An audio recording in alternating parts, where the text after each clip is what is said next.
Karina Xochitl Gómez Frode, licenciada, maestra y doctora en Derecho por la Universidad Nacional Autónoma de México, las tres con mención honorífica.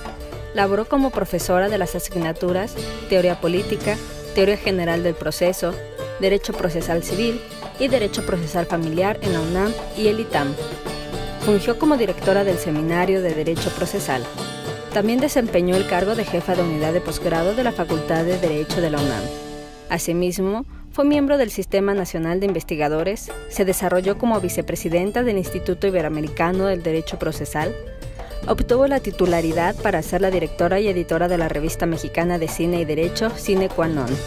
Ahora es miembro de diversas asociaciones dedicadas al derecho procesal.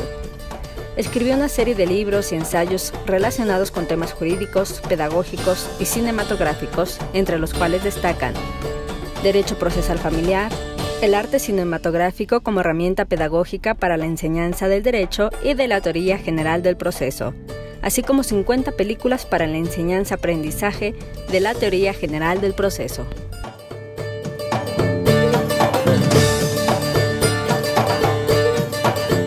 Quiero contarles un poco la experiencia que tuve el año pasado cuando me invitaron la Asociación Internacional de Derecho Procesal y el Instituto Iberoamericano de Derecho Procesal. Me invitaron y me designaron como ponente general. Ya saben ustedes que en los congresos por lo general se designan ponentes generales y esos ponentes generales tienen que buscar a ponentes nacionales con un tema específico, ¿no? Y resulta ser que me va tocando bailar con la más fea. ¿Cuál es la más fea? La prueba electrónica. Y yo dije, no puede ser la prueba electrónica, porque dije, bueno, si hubiera sido la confesional, la testimonial, tanto que hay escrito, ¿no? Yo decía, qué padre, pero no, era la prueba electrónica. Y dije, bueno, pues es un gran orgullo ser nombrado en un congreso internacional de ese tipo, ponente internacional. Entonces empecé a buscar a todos mis amigos y amigas procesalistas, profesores en muchas universidades iberoamericanas y les empecé a preguntar cómo regulaban su prueba electrónica. En principio, si tenían jurisprudencia, toda la cuestión. Y bueno, pude recabar información de muchos de ellos y con eso pude formar y armar mi ponencia. La ponencia por escrito ya la comparto con ustedes, la van a poder revisar, me imagino que en las publicaciones que se van a hacer en relación a estas actividades.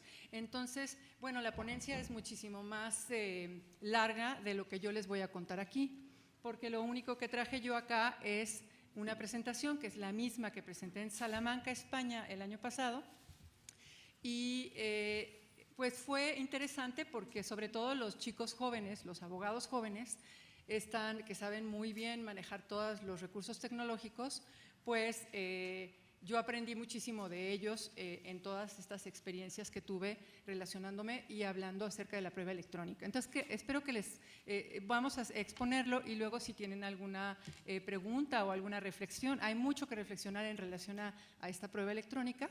Ya no pienso que sea la más fea, ¿verdad? Ya después de haber leído un poco y tener la experiencia de conocer además cómo se regula en otros países, pues ya me gustó más la prueba, ¿no? Es una prueba, ahorita vamos a platicar de ella, un poco complicada. Empezamos con manifestar lo siguiente. Sí, por favor. Como ustedes bien saben, ya no podemos vivir sin este aparato, ¿no? No podemos vivir sin este aparato, sin todas nuestras aplicaciones, sin la computadora. O sea, si no tuviéramos computadora, ¿se acuerdan antes? Quizás los abogados viejos se acordarán, no viejos, perdón. Con más experiencia. Yo decía con más experiencia. Se acordarán que hacíamos las demandas, las hacíamos a mano, luego las teníamos que pasar en la máquina. ¿Se acuerdan del papel calca? Sí, claro. ¿Se acuerdan del Corex que teníamos que meter los papelitos? Bueno, algunos de ustedes se acordarán, ¿no? Eso por suerte ya no existe, es una maravilla que tengamos computadoras y casi el 75% de la población mundial, es un dato que nos dio el INEGI, Cuenta con un teléfono inteligente, un ordenador, así les dicen en España, porque como estaba yo dando la conferencia en España, pues ordenador, porque si decía computadora, no iban a entender, ¿verdad? O computadora.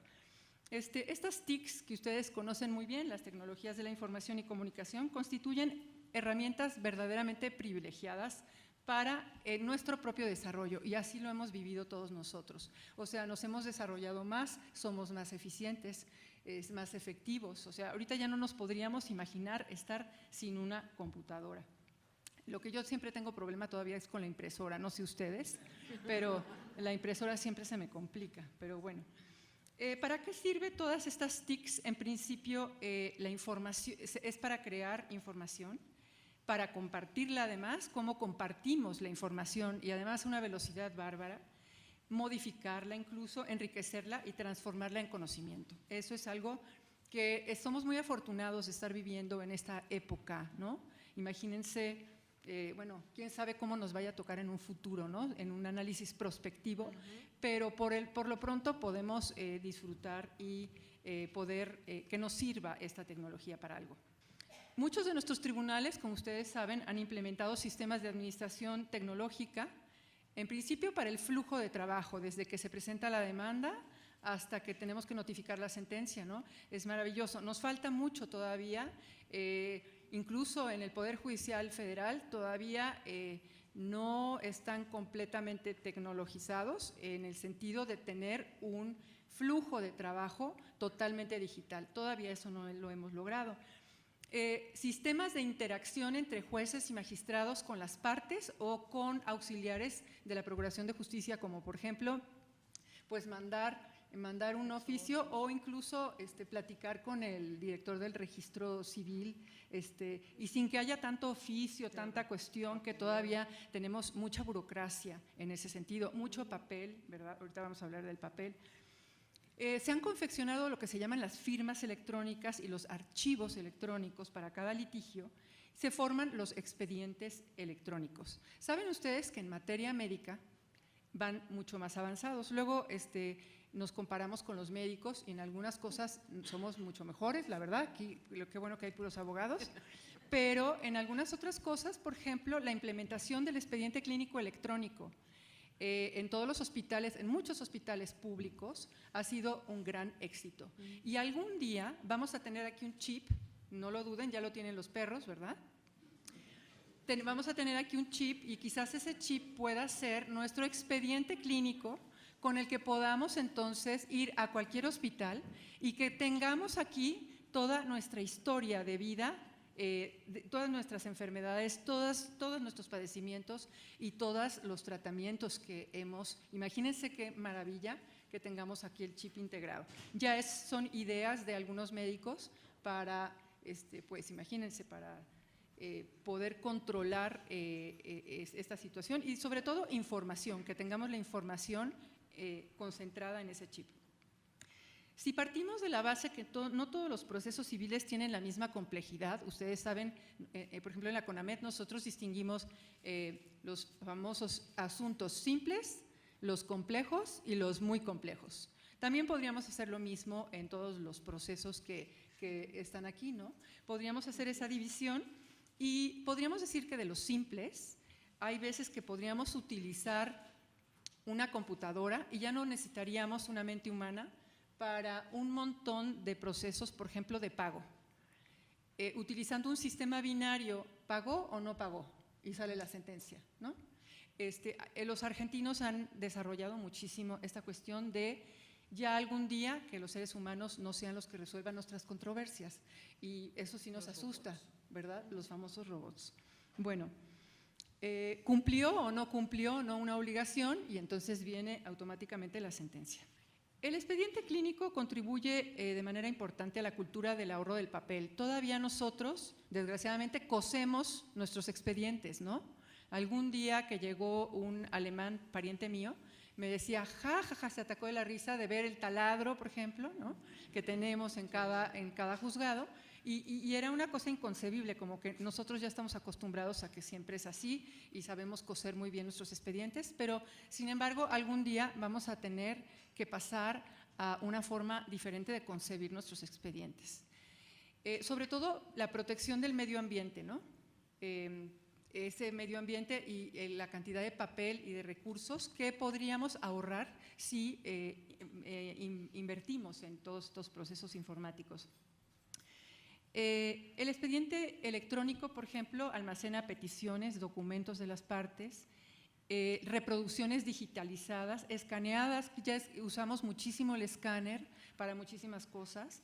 Estos expedientes electrónicos deben ser protegidos por medio de sistemas de seguridad de acceso. Aquí vamos a ver el problema. Y almacenados en un medio que garantice su preservación y su integridad de datos. Las actuaciones procesales podrán realizarse a través de medios electrónicos, informáticos, magnéticos, telemáticos u otros producidos por la tecnología. Bueno, ¿cómo se ha definido? Vamos a empezar con la definición de lo que es una prueba electrónica. La prueba electrónica es conocida también como prueba digital, se le llama en algunos países, prueba tecnológica, prueba informática o e-prueba, ¿no? Eso obviamente lo estamos copiando de los gringos, ¿no? Pero también, incluso oía yo a la directora del SAT ayer, el SAT sí verdaderamente está tecnologizado y tiene una información tecnológica bárbara y sí, ellos utilizan la palabra de ¿no? Y prueba. Entonces, podríamos decir que es un elemento cuya información se encuentra codificada en forma digital. La información está codificada en forma digital y sobre un soporte lógico o físico en el cual se usan métodos electrónicos, fotolitográficos, ópticos o similares que se constituyen en la representación de actos, hechos o datos. Esa podríamos decir que sería la definición. Esta definición la armé después de ver muchas definiciones de muchos libros y de todas las aportaciones de mis compañeros latinoamericanos procesalistas. Podríamos decir que este medio de prueba, la prueba electrónica, es presentada informáticamente y está compuesta por varios elementos. Uno material, que depende de un hardware, la parte física y visible de la prueba. Por ejemplo, la carcasa, le llaman carcasa, esto por ejemplo, la carcasa de un celular, de un smartphone, o por ejemplo, esta memoria, las famosas memorias que todos conocen, ¿verdad? Las USBs o discos también son elementos entonces, y por otro lado hay un elemento intangible que es lo que está aquí adentro, eso se llama el hardware, ¿no? Perdón, el software. Software, exacto, ya ven, ya saben mejor que yo, ¿verdad? Y este software entonces consiste en metadatos, archivos electrónicos modulados a través de interfaces informáticas. Bueno, así tendríamos ya la definición.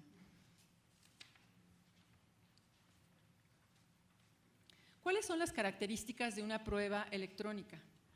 Las características, en principio, son que es una prueba volátil, es decir, fácilmente manipulable, vulnerable, además es intangible, sin que las modificaciones que en esta se produzcan sean fácilmente detectables.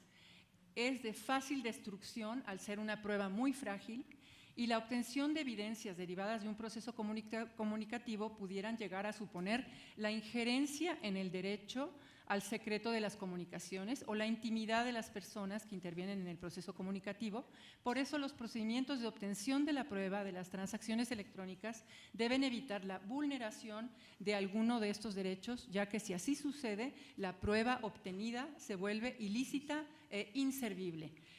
No sé si ustedes conozcan, seguramente que lo conocen muy bien, un amparo, les digo el número, es el amparo 1621-2010, es un proyecto del actual ministro de la Suprema Corte de Justicia, el presidente Arturo Saldívar Lelo de la Rea.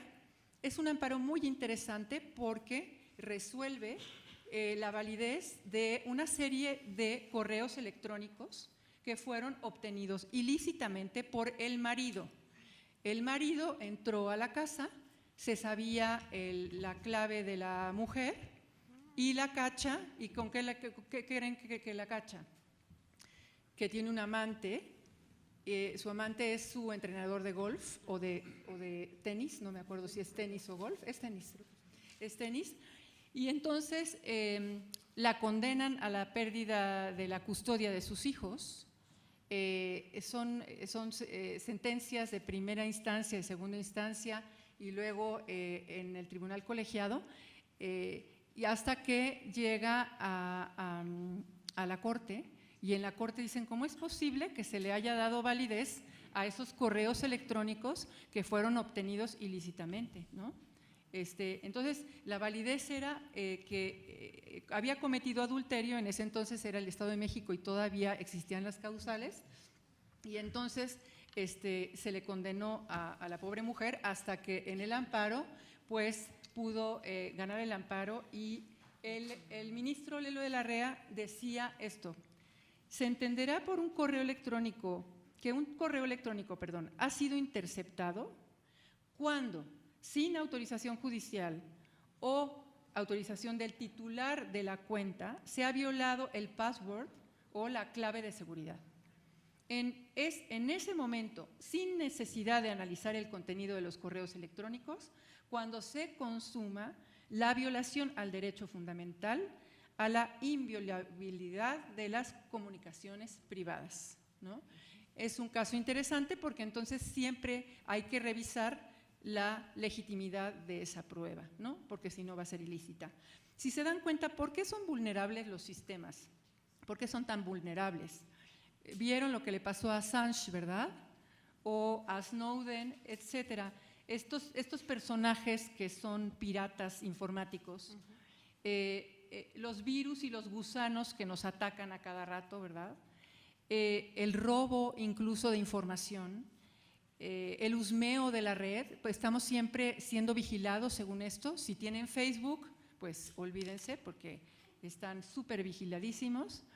Las intervenciones telefónicas, todo esto entonces pues afecta la legitimidad y entonces nos afecta en el proceso, porque entonces nos impide poder valorar esa prueba, ¿no? Por eso es importante para los abogados y también para los jueces revisar que la prueba, vamos a ver, que la prueba en principio esté bien ofrecida. Vamos a ver, ¿cómo la ofrecemos? Los documentos digitales, que dice documentos, pero me recuerdo a Briceño Sierra que decía que no es un documento, porque este USB que tengo aquí, que ya se me perdió, esto pues no puede ser un documento. ¿Están de acuerdo? No es un documento. De acuerdo a Briceño Sierra, el maestro distinguidísimo Humberto Briceño Sierra, él decía, esto tiene que ser un registro, pero no le podemos decir documento como tal, porque los documentos se conciben como esto escrito, el papel, o bueno, también había documentos que pueden estar confeccionados en otro tipo de material, ¿no? Pero siempre con escritura. Deben de ofrecerse y aportarse en forma electrónica, o sea, el ofrecimiento tiene que ser en forma electrónica, en su formato original. Es decir, yo puedo ofrecer esta carcasa de mi celular, o si no, puedo ofrecer un disco. Por lo general siempre se ofrecen discos, indicando el ordenador también o computadora de donde proceden, y existe además la posibilidad de certificar electrónicamente la prueba por un prestador de servicios de certificación, lo cual garantiza la integridad y la autenticidad del documento. Entonces, si nosotros podemos, como abogados, postulantes, ofrecer estas pruebas con toda esta seguridad, pues tendrá mayor valor, ya lo veremos. También hay una cosa que se llama timestamping. De acuerdo a estándares internacionales, es un mecanismo online que permite demostrar que una serie de datos que han existido no han sido alterados desde un instante específico del tiempo. Entonces, eso es muy importante, ese es el famoso timestamping. Ahora seguimos con la siguiente. ¿Cómo admiten los jueces la prueba o cuáles son los requisitos de admisibilidad de la prueba? Esta prueba electrónica debe cumplir con los requisitos que exige cualquier otro tipo de probanza: pertinencia, idoneidad, utilidad, licitud. La prueba electrónica debe de estar aportada además bajo los principios de oralidad, contradicción, publicidad, inmediación, así como los principios de integridad, autenticidad, confidencialidad y claridad. En muchos países son aplicables las reglas procesales sobre la actividad probatoria en general, consistente en que se apercibe al oferente de la prueba a que proporcione los medios electrónicos o los instrumentos de filmación o grabación semejantes ante el tribunal a efecto de que esas imágenes y sonidos sean captados directamente por el juez. ¿Y qué es lo que sucede en la realidad? Lo que hemos visto. Muchas veces son los secretarios de acuerdos, son los que en la audiencia reciben las pruebas electrónicas que ofrecen las partes y en la audiencia se desahoga esa prueba, pero en muchas ocasiones el juez no está. Y entonces, ¿qué creen lo que pasa? Ya lo han de haber visto seguramente muchas veces.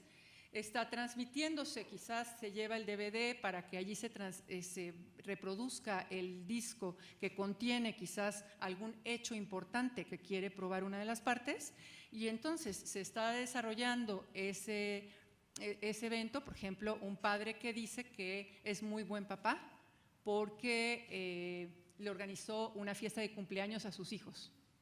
Y entonces ofrece el video en donde sale una mesa con un pastel, con globos, se cantan las mañanitas, llegan los niños, etc.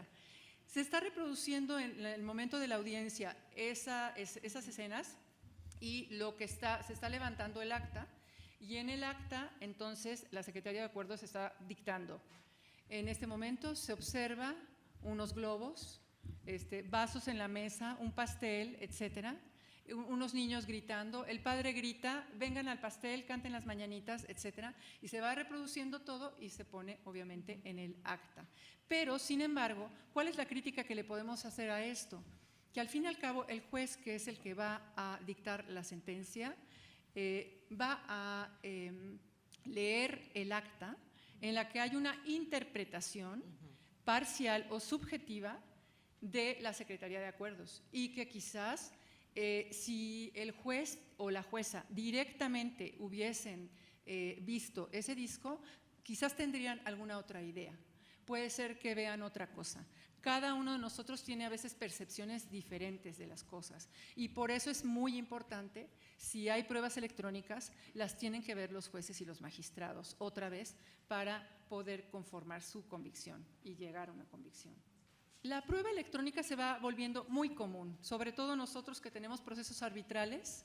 Es súper común el paciente siempre está exhibiendo la copia de los WhatsApps que tuvo con el médico y todo lo que le dijo el médico. Ahorita al final les voy a enseñar un ejemplo de una paciente con el médico comunicándose por WhatsApp, y pues ¿qué prueba entonces podría ser, ¿no? ¿Cómo la podríamos catalogar?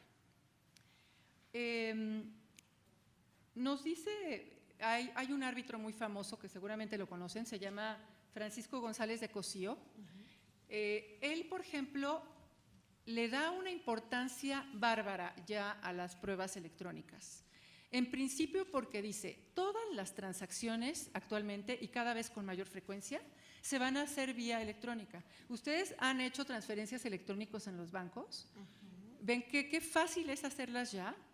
Y sobre todo cuando se tienen clientes, por ejemplo, en cuestiones comerciales, clientes que viven en otras partes, pues bueno, los chinos, ¿qué tal, no? Los chinos me cuentan que tienen unas aplicaciones mucho más divertidas y hasta más desarrolladas que las que nosotros usamos y que nos imponen, que obviamente es el Facebook, el Twitter, etcétera, los WhatsApps, etcétera. Ellos tienen pues más avanzado, y sobre todo para además detectar y tener más seguridad en sus comunicaciones. En un futuro, dice González de Cosío, va a ser mucho más fácil evaluar esta autenticidad del documento con ayuda de metadatos, como lo hacen ahora los bancos, que se generan con los archivos, de forma que va a ser más ágil acudir a este tipo de profesionales, los profesionales que certifican, y quizás va a haber con mayor frecuencia esa confianza en ese profesional que nos va a certificar y nos dice sí, es auténtico, es verídico la comunicación o esa prueba electrónica. Fíjense que lo que nos presentan las partes en el proceso y en los arbitrajes básicamente son pantallazos, así les dicen en España. El pantallazo o sea, la foto de la imagen del WhatsApp o la foto, a veces las fotos. Y entonces los españoles dicen, esto es una impresión de una imagen, un pantallazo, un correo o un mensaje enviado por WhatsApp para su posterior aportación a un proceso judicial. Supone la omisión de importantes datos de los que se puede desprender la valoración que finalmente se haga de los mismos. La prueba electrónica, al ser ofrecida mediante la aportación de un mero documento privado, por ejemplo, la impresión directa de un equipo de informática particular, sin la intervención de un funcionario público, puede constituir la impresión de un correo electrónico o un pantallazo o mensaje de WhatsApp nada más, ¿no? Pero al presentarla de esta forma, el juez podría tener muy serias dudas en cuanto a la autenticidad de ese WhatsApp. Por lo que entonces, a fuerzas, como todas las demás pruebas, o muchas de ellas, tiene que ser adminiculada con otras probanzas como testimoniales o interrogatorios de parte, que el interrogatorio de parte se usa mucho en muchos países. Les voy a decir las reglas, que son medio obvias, pero bueno, vienen en una jurisprudencia del Tribunal Superior Español, y dice, establece 4 supuestos para aceptar como documento una conversación o mensaje de este tipo. Cuando la parte interlocutora de la conversación no impugna la conversación, pues obvio de obviedad, ¿verdad? Si no la impugna, pues bueno. Otro, cuando reconoce expresamente dicha conversación y sus contenidos, pues mejor aún todavía, ¿no? Le damos más valor. Cuando se compruebe la autenticidad mediante el cotejo con otra terminal que esté implicada y que se exhiba además. Eso se hace ahora muchísimo, ¿no? Ahí van con el teléfono y entonces miren nada más todas las amenazas que me está, ¿verdad? Entonces se usa muchísimo también hacer esto. Y cuando se practique una prueba pericial que acredite precisamente la autenticidad y el envío de la conversación. ¿Cómo valoramos la prueba digital? ¿Cómo se puede valorar por ustedes, jueces y magistrados? Pues este valor probatorio de la evidencia digital no es gran ciencia, ¿no? No se diferencia de las demás pruebas, ¿no? Al fin y al cabo, va a depender del procedimiento que haya elegido la parte, actora o demandada, para ofrecer precisamente esa prueba y que tenga las garantías ofrecidas para la verificación judicial de autenticidad, de integridad de la evidencia. Si del cotejo no se dedujera la autenticidad de la prueba electrónica, el tribunal deberá valorarla conforme a los principios de la sana crítica, sin perjuicio de además utilizar, como les decía anteriormente, adminicularlas con otro tipo de pruebas. Esto es muy importante, la función que hacen estos personajes que se dedican ahora a la técnica informática, el famoso hash. Es muy importante para asegurarse de la prueba informática. Se basa en la obtención de datos a través de una copia espejo, o sea, hay una copia espejo e identificando la información que se copia de forma única.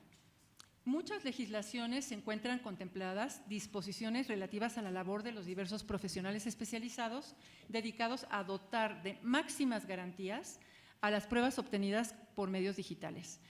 Los notarios, los peritos informáticos, los prestadores cualificados de servicios de confianza, así como prestadores de servicios de certificación. Aquí se dan cuenta de que parecería ser que este es un mensaje, pero hay una variación en el mensaje y fíjense nada más la fórmula tan complicada que aparece para que se den cuenta de que no es el mismo mensaje, ¿no? El mensaje ha variado. Y así es como funcionan estos famosos hash. Los peritos llamados informáticos se encargan de una labor de rastreo de la evidencia, rastrean estas evidencias. Sin embargo, si esta actividad de rastreo o recuperación de información, como ya les decía, es realizada sin el consentimiento de la autoridad, porque hay mucha gente que empieza a hacerse autotutela, ¿verdad? O sea, autojusticia, ¿no? Que está a veces muy de moda, y entonces pues obviamente esta prueba manipulada ya presentada en un proceso penal rompería además las cadenas de custodia, que es la directriz esencial en materia electrónica. Si la evidencia es manipulada y obtenida de manera ilegal, corre el riesgo entonces de ser inadmisible la prueba. Bueno, aquí les voy a, ya más o menos les expliqué algunas de las pruebas que se vienen contempladas en nuestros dispositivos digitales. Y sin embargo, hay otra prueba digital que deberíamos de utilizar también con mayor frecuencia, que es la videoconferencia.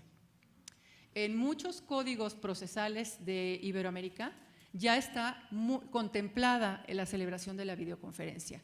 Y desgraciadamente nosotros, pues todavía vamos a ver si vale la pena regularla o no vale la pena regularla. Eso los vamos a dejar hasta el final para la discusión. Este uso de videoconferencia es una de las pruebas digitales más utilizadas cuando una persona se halla fuera de la jurisdicción del tribunal. Imagínense, en vez de estar mandando exhortos o cartas rogatorias que tardan siglos enteros, bueno, no siglos, pero mucho tiempo, entonces, imagínense, podríamos tener ya estas videoconferencias. Sí las tenemos, sin embargo, hay que trasladarse al tribunal. Quizás algún día nos podemos quedar cómodamente en nuestra casa y desde nuestra casa con Skypes y con otro tipo de estos medios electrónicos podríamos entonces celebrar nuestras videoconferencias. Aquí vienen ya los problemas. Entre los jueces y magistrados predomina una duda y una desconfianza ante estos conceptos de ciberseguridad. Pues cómo no, ¿verdad? Si todos los días leemos muchas cuestiones y problemas de ciberseguridad, si partimos entonces del hecho de que todo es manipulable, si todo se puede manipular y sobre todo todo lo podemos modificar, entonces los medios de auxilio técnico serán suficientes para detectar lo dubitable de lo indubitable, lo lícito de lo ilícito. ¿Cómo hacer? A veces no tenemos la capacidad ni la preparación, nosotros como abogados, para poder distinguir cuando algo ha sido manipulado. ¿Y lo podrán hacer los peritos? Esa es la gran pregunta que se hacen los jueces y los magistrados. El gran reto ahora dentro de nuestra moderna administración judicial es, sin duda, la protección de estos datos y la seguridad del sistema para garantizar su eficacia en términos de confiabilidad y perdurabilidad. Si lo han hecho los bancos, que les ha costado un dineral hacerlos, pero si lo han hecho los bancos, ¿por qué nosotros los tribunales no lo podemos hacer?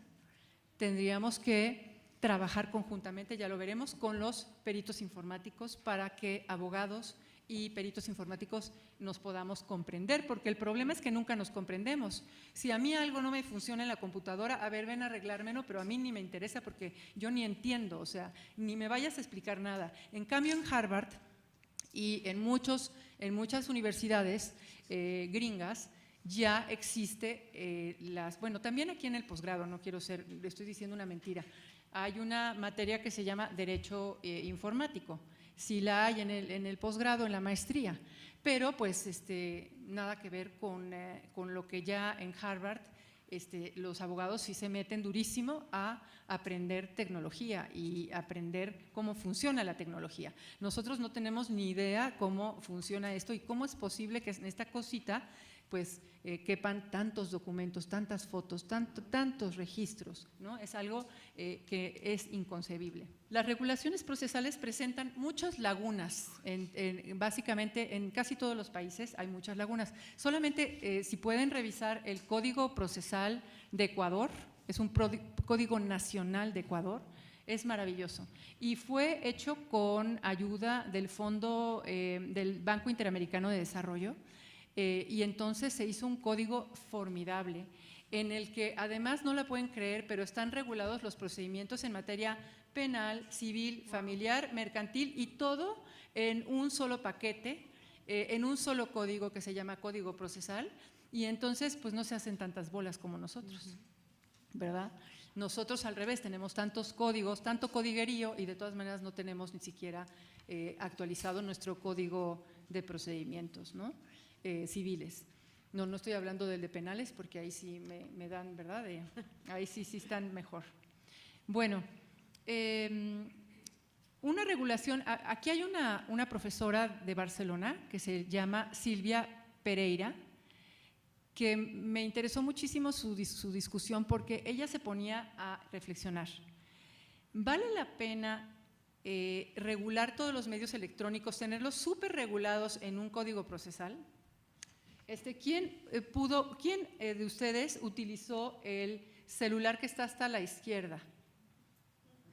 Que pesaba, era una cosota así enorme, enorme. Y si se dan cuenta, cada vez son más ligeros, más sencillos. Y entonces ella se pregunta, ¿vale la pena con el avance de la tecnología? Porque podría quedar en desuso muy pronto y así ha sido, ¿no? ¿Cuántos celulares han tenido ustedes en su vida ya, ¿no? Sobre todo con Telcel, que nos fuerza a cada 2 años a estar cambiando de modelo porque ya no nos va a servir, ya no podemos bajar aplicaciones nuevas y entonces es un mercantilismo también terrible en relación a estos medios electrónicos. Entonces, esta abogada en Barcelona decía que quizás sería más conveniente tener una regulación específica y especial, una legislación exclusiva de manera autónoma que regule los medios electrónicos. Pues yo me quedo pensando, ¿será o no será? O mejor nos quedamos como estamos. Como estamos, dice nada más, y todos los descubrimientos que vengan nuevos de la ciencia y la tecnología y punto. ¿No será mejor así en vez de estar siendo demasiado precisos cuando el avance de la tecnología nos rebasa? Otro de los grandes retos que tenemos es un cambio cultural. Ya lo decía yo. ¿Cuándo vamos a dejar de tener papel? Yo tuve la oportunidad de estar en Japón en los 80s más o menos, y ahí ya decían y presumían que en el 2000 ya no iban a tener ningún papel, cosa que no sucedió. Bueno, no he regresado a Japón, pero creo que no. O sea, al fin y al cabo se siguen editando libros y bueno, seguimos, nos gusta leer también en un libro, ¿no? Es maravilloso eso. Esperemos que nunca se nos quite esa oportunidad también de leer en libros, ¿no? ¿Cómo hacer que los operadores jurídicos, tanto abogados, postulantes como jueces y magistrados y ministros acostumbrados al papel, cómo vamos a cambiar ese chip? Ahora sí que chip, y cómo vamos a transformar ese cambio cultural. ¿Algún día lo tendremos? ¿Cuándo será cuando ya no tengamos ni un solo papel en el juzgado? Imagínense. Y que ya no tengamos ni un solo oficio más, ni nada, y que todo lo hagamos electrónicamente. ¿No sería sensacional o no? Pues es una pregunta que se las dejo porque yo tampoco sé la respuesta, no sé. Se debe de trabajar en capacitación en forma conjunta con profesionales en informática, como les decía, y en derecho, para brindar estas garantías necesarias a los usuarios de todo el sistema judicial. Bueno, aquí les tengo un ejemplo de un WhatsApp, de un ejemplo de un médico que para defenderse y para decir que era muy buen médico, fue a una notaría, a la notaría de… y consta que tengo lentes, aquí leo Infanzón Rivas, y presentó una fe de hechos en la que había comparecido con el notario para decir para que se transcribiera la comunicación completa que tuvo con la paciente. La paciente lo demanda ante la CONAMED porque resulta ser que 3 meses antes de esto que ven ustedes aquí, no les quise traer fotos más grotescas, pero no saben lo que vemos nosotros en la CONAMED. Está bastante decente, porque simplemente se le hizo una cirugía en el mentón y a los 3 meses estaba así, se le había infectado por completo. Entonces, fíjense nada más cómo este médico dice, pues yo voy a ofrecer un testimonio, fíjense, notarial, para que tenga obviamente más fuerza legal, se supone, de la conversación que tuve de WhatsApp con esta señora, con la paciente. Y vean lo que dice.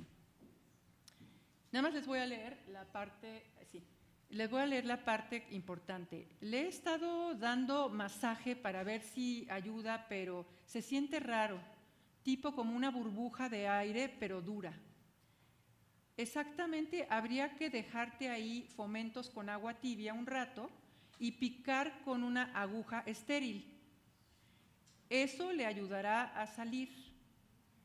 ¿Cómo se esteriliza una aguja, doctor? Porque la vez pasada intenté comprar una jeringa y no me la vendieron porque no llevaba la receta médica.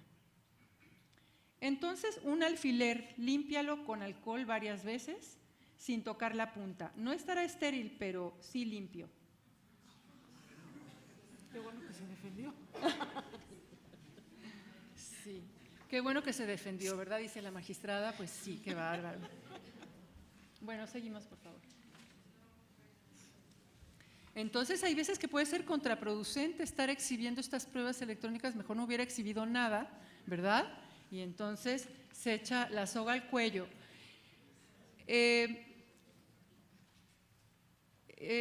Indicó que tenía que exprimir con una aguja, situación que no solo implicó la manipulación de la región, sino que la expuso a una mayor exposición al daño de los tejidos ya inflamados ante la realización de esta maniobra.